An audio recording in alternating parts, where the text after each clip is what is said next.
سبحان اللہ۔ علامہ صاحب، ظاہر سی بات ہے ہم اس پرسپیکٹیو سے بات کر رہے ہیں، تھوڑا سا ایک یہ پرسپیکٹیو کہ جب قریش نے قبیلہ قریش نے جب حضور اکرم صلی اللہ علیہ وسلم کی فوج کو آتے ہوئے دیکھا تو ڈر گئے تھے یا لڑنے کے لیے کھڑے ہو گئے تھے؟ تھوڑا سا اس حوالے سے بھی میرے خیال سے بات ہو جائے۔ بسم اللہ الرحمن الرحیم۔ فتح مکہ اسلام کی تاریخ میں ایک ایسا واقعہ ہے جو حقیقتاً بہت سارے پردے ہٹا دیتا ہے، بالکل کیونکہ اس واقعے کے نتیجے میں بہت کچھ سامنے آیا۔ اصل لوگ بھی سامنے آئے، اہل شرک بھی سامنے آئے، کون کتنا طاقتور تھا یہ بات بھی سامنے آئی، کس کے اندر کیا احساسات اور جذبات تھے یہ بھی سامنے آئے۔ اسلام کے وہ جو بدترین دشمن تھے جنہوں نے آخری وقت تک اسلام کو شکست دینے کے حوالے سے اور نبی کریم کے خلاف کوئی موقع ہاتھ سے جانے نہیں دیا، اس موقع پر وہ لوگ بھی جب سامنے آئے تو اس کیفیت میں کہ نہ جائے رفتن نہ پائے ماندن، نہ کہیں جا سکتے تھے نہ کچھ کہہ سکتے تھے۔ اب اگر مشرکین قریش اور ادھر سے مسلمانوں کے لشکر کا آپ جائزہ لیں تو رسول کریم صلی اللہ علیہ وآلہ وسلم نے جب اپنا لشکر تیار کیا مکہ میں داخل ہونے کے لیے تو ابھی قریشی صاحب نے بھی بتایا آپ کو کہ کسی کو خبر نہیں دی، خاموشی کے ساتھ، حتیٰ اپنے قریبی ترین صحابہ کو بھی آخری وقت تک نہیں بتایا کہ ہم کیا کرنے لگے ہیں، اور اللہ سے بھی دعا فرمائی کہ مشرکین قریش تک اس لشکر کی آمد کی خبر نہ پہنچے، اور اللہ تبارک و تعالیٰ نے بھی ان تک خبر پہنچنے نہیں دی۔ لیکن جب لشکر تیار ہوا اور چل پڑا تو ظاہر ہے اس کے بعد پھر خبر بننی تھی اور پہنچنی تھی۔ مشرکین قریش کو پہلے یہ خیال تھا کہ ہم مقابلہ کر لیں گے چونکہ انہوں نے معاہدہ توڑا تھا، ٹھیک ہے۔ اور معاہدہ توڑنے کے بعد جب رسول اللہ کی طرف سے شرط گئی کہ یا تم خون بہا دو جن لوگوں کو تم نے بے گناہ قتل کیا ہے اور اپنا گناہ تسلیم کر لو، یا پھر اس معاہدے کے ٹوٹنے کا اقرار کرو کہ اب اس معاہدے میں تمہارا کوئی رول نہیں ہے جو ہم نے پہلے تمہارے ساتھ کیا تھا، تو انہوں نے صلح حدیبیہ کے اس معاہدے کے ٹوٹنے کا اعلان خود کیا ہے۔ جب خود کیا تو اس کے بعد ظاہر ہے مسلمانوں کو موقع مل گیا۔ اب جو لشکر تیار ہوا وہ 10,000 کا ہے، اس چھوٹے سے جزیرے میں 10,000 کا لشکر، آج کی آبادی کو نہ دیکھیں آپ، اس زمانے کی آبادی کو دیکھیں، 10,000 کا لشکر ایک سیلاب ہے۔ اب جب یہ سیلاب روانہ ہوا تو پھر ارد گرد کے قبائل بھی شریک ہوئے، ٹھیک ہے، وہ لوگ بھی ساتھ میں آ گئے۔ مکہ سے پہلے ایک بہت بڑا میدان ہے، رات وہاں پر انہوں نے پڑاؤ ڈالا۔ رسول اللہ کی حکمت اور بصیرت دیکھیے کہ آپ نے فرمایا کہ ہر فرد اپنے سامنے آگ کا الاؤ روشن کرے تاکہ ہر فرد نظر آئے بھئی اس کا آگ کا الاؤ یہ ہے۔ اب وہ جو بڑا میدان ہے اس میں ہر فرد رات کو جب اپنے سامنے آگ کا الاؤ روشن کر کے بیٹھ جائے گا تو آپ اندازہ لگا سکتے ہیں کہ کتنے میلوں تک آپ کو روشنی ہی روشنی نظر آئے گی۔ بالکل بالکل۔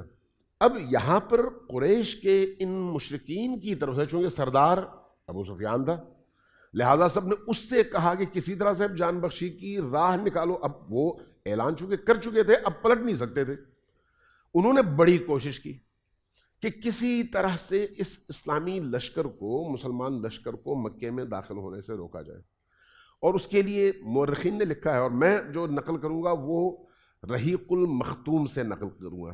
رحیق المختوم مبارک پوری صاحب کی کتاب ہے، انڈین ہے، اور خود وہ اہل حدیث ہیں، سلفی ہیں، اور ان کی اس کتاب کو انعام ملا ہے سعودی عرب میں، اور اس کتاب کا ترجمہ عربی میں، انگریزی میں، فارسی میں، مختلف زبانوں میں کروایا گیا اور پوری دنیا میں بانٹا گیا ہے۔ ماشاءاللہ، یعنی یہ کوئی متنازع کتاب نہیں ہے، کہنے کا مطلب یہ ہے۔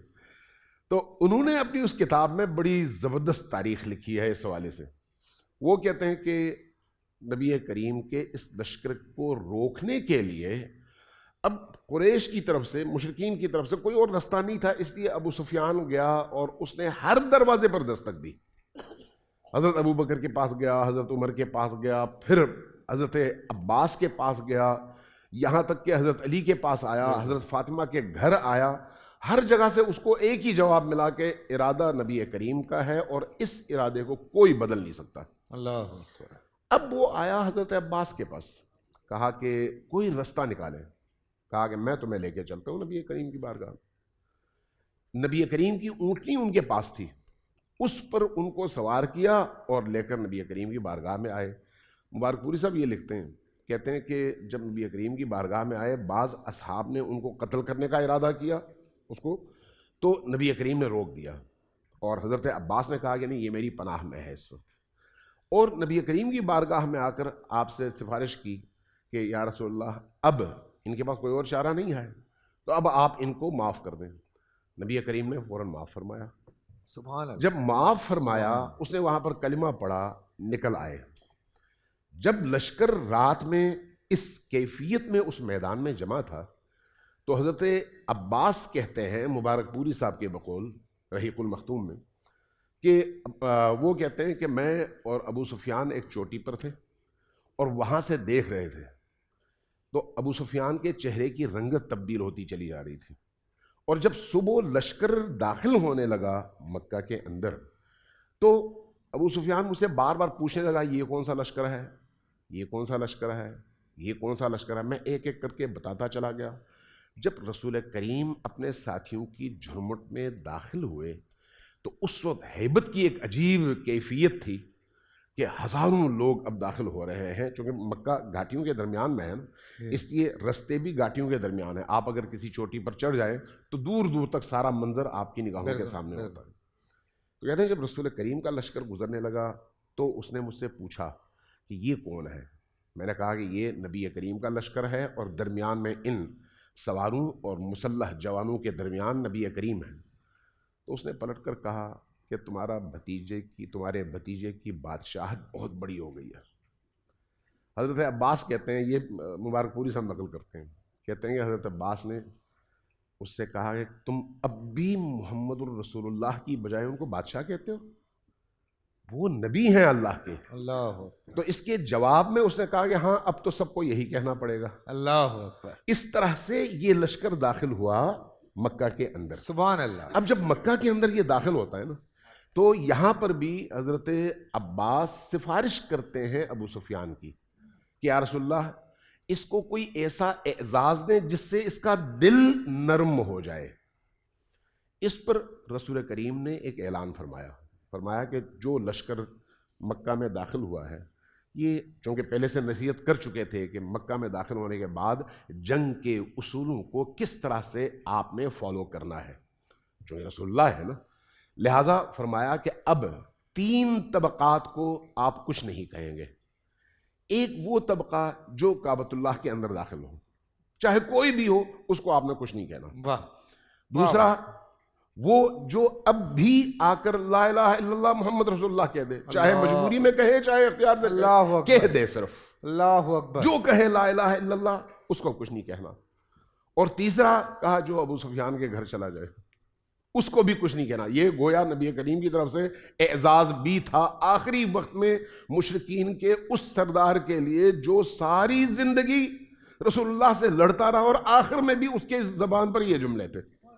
یہ 3 وہ شرائط ہیں رسول اللہ کی. اگر پوری تاریخ انسانیت میں آپ کسی فاتح کی طرف سے طے کیے ہوئے اصول اور اس کے اخلاق کو دیکھنا چاہیں تو ایسا فاتح آپ کو کائنات کی تاریخ میں کوئی نہیں ملتا. اللہ اللہ اللہ اللہ اللہ اللہ اللہ اللہ. دیکھیں یار, میں صرف امیجن کر رہا ہوں کچھ چیزوں کو.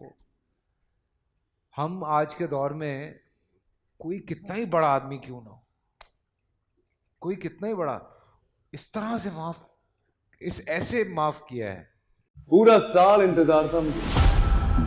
اس رمضان میں 30 دن 6 ٹیمز 12 کنٹیسٹنٹس اور کیش کا پاؤں. اب گیم وہ ہوگا جسے آپ کا نہیں ہوگا, جس نے جو کرنا تھا کر لیا. لاکھوں عوام کو دینے کا ذمہ ان میں حصہ. شور گونجے گا ہر گلی نکڑ اور دکان. رمضان لیگ بنے گی